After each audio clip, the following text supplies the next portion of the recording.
when the economy is strong. But if consumers do change their buying behavior within these categories, they're more likely to switch to less expensive brands than they are to purchase fewer products. So many consumers are becoming less loyal and are exploring new shopping habits. So they try new brands, they're exploring low-cost brands and retailers, they go to the internet for deals. The danger for many brands is if this becomes normal shopping behavior and if the attitudes are shifted more permanently, so they're doing the same after the crisis. So the key considerations for brands: how to differentiate themselves through offer, messaging and media, how to create brand loyalty, and how to provide reassurance and security. I found some strategies and tactics which are used to communicate in a downturn. Well, cutting budget. Everybody says champions of our industry will warn that the last thing a brand can afford to do in a recession is to slash marketing costs, and there are numerous of case studies that suggest that they're right. But in recessionary reality, everybody knows that ad budgets are amongst the first costs to be cut. Financial directors and heads of procurement everywhere will reducing budget and demanding all expenditures to be accounted for in terms of return on investment.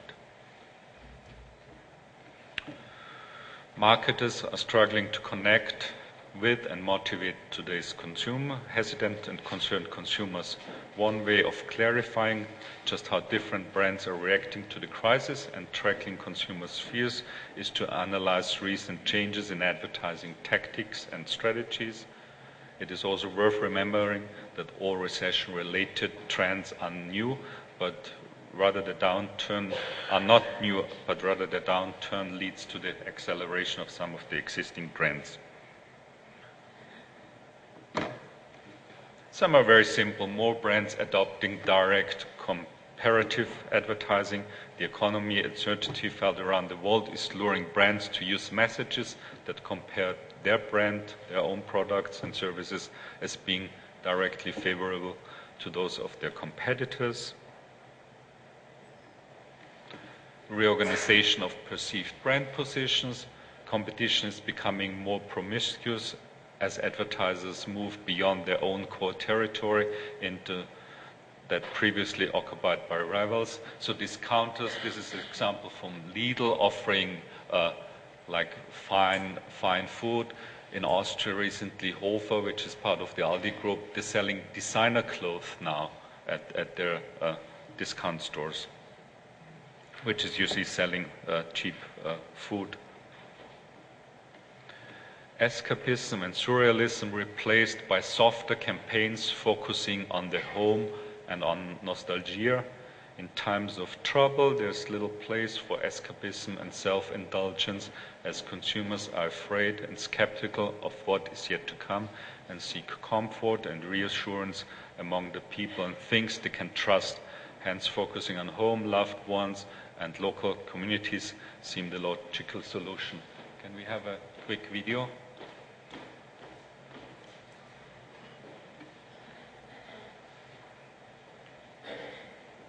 Do you live in a house or a home? Are you in it for the money or the love? Is it perfect or is it real and still perfect? Do you look in estate agents' windows or do you look in your own window and think, how lovely? What do you put into it? Just money? Or your life and soul? What will you get out? A quick profit or everlasting memories?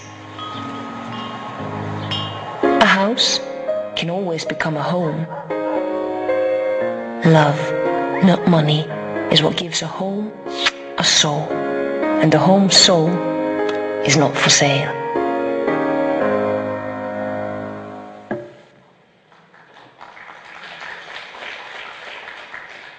I think this is a perfect example coming from the UK, because particularly there in the UK, buying a house was always an investment, because everybody was expecting, prices going up and up and up. So they really saw this more as an investment, and now, it's more a home, and that should be something for life.